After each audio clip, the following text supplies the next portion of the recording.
Hi everyone, I'm Jeremy Reeves, head blender of Cornell Diehl Pipe Tobacco Company, and today I wanted to talk about a topic that has been a bit controversial or contentious perhaps over the years, and that is actually the subject of casing in pipe tobacco versus topping.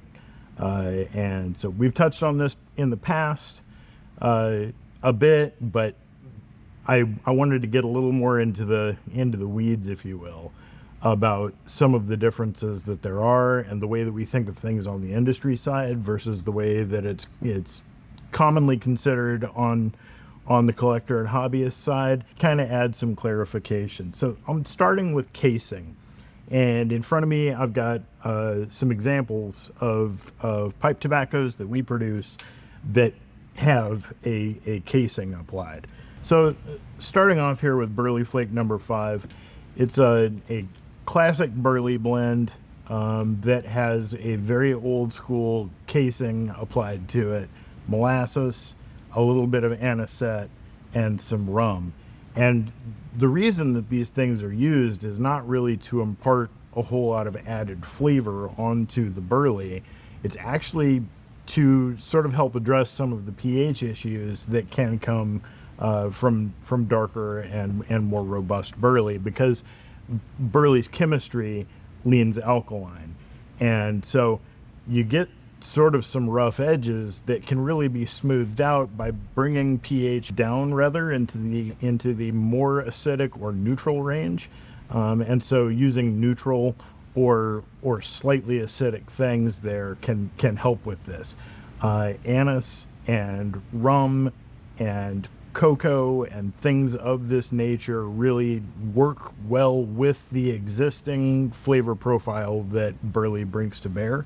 Also, this blend is really pleasantly just slightly smoked with some dark fired in the mix, so it does not smoke anything like an aromatic. It's not going to smell like molasses or like anisette, but it's going to give you a rounder mouthfeel, a little bit more of a dense smoke, and it just helps kind of to round some things out, which is the primary reason that casing is used.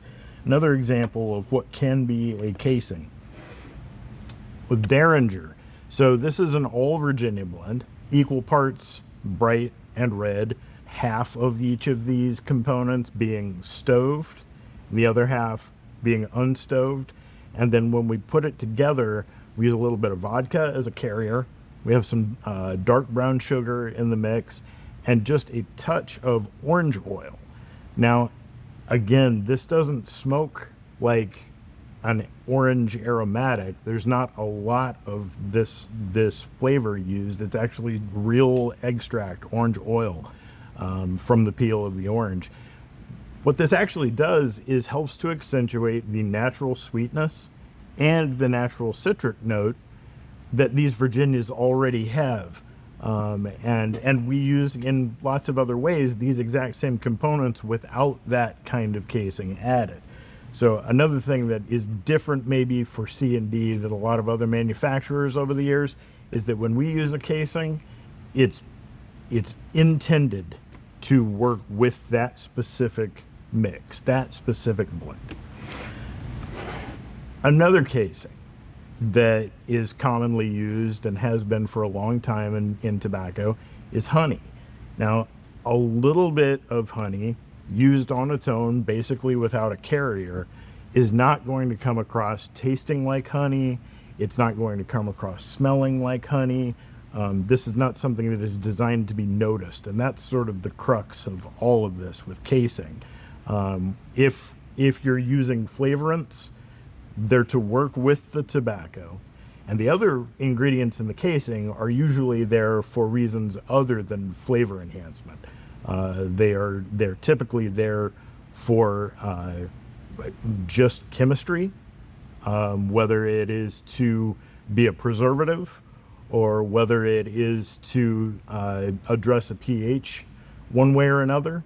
But in general, the idea of a casing is to take what is existing there in the tobacco that is good and accentuate it, and to take any aspects of the tobacco that are not quite where you want it to be. And no tobacco is perfect. Every tobacco needs some component with it, some added touch here or there.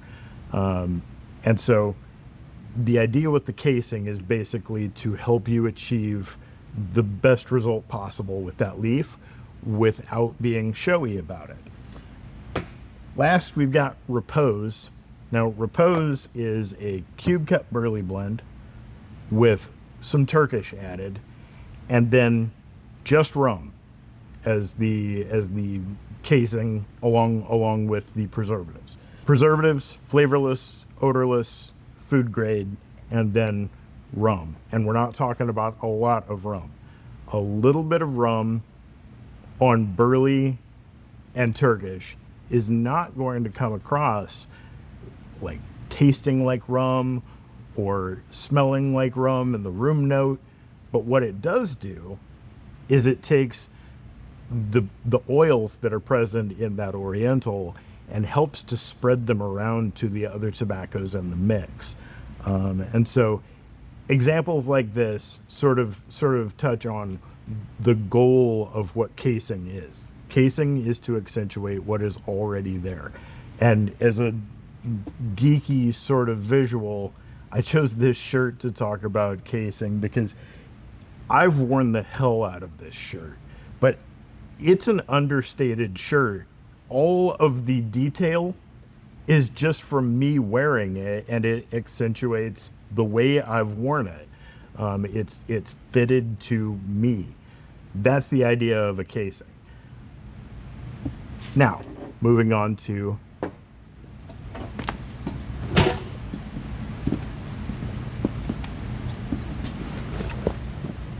now we're going to talk about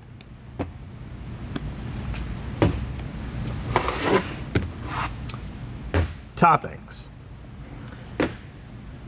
Very different than the goal of casing, which is to go basically unnoticed and to work with just the natural flavors that tobacco brings to bear. Aromatic toppings are really designed to be noticed. They jump out at you. It's called the top note because when you open a tin, there is that top note right there that you can sense immediately. So some examples of topped or aromatic tobaccos that are different from what we've been talking about so far with casing. King Cake. This is a blend of Virginia, Oriental, and Perique with very, very obvious and overt flavor added in the way of plum and walnut and rum and a touch of maple. But the way that those toppings are applied, the proportions that they are in, work with the existing tobacco base. When I designed the blend, I started with the Virginia and the Oriental and the Perique and got those in the balance that I wanted them to be so that I could then add the flavor on top to work with the peaks and valleys natural to the flavor profile of that base blend in the balance that I wanted it.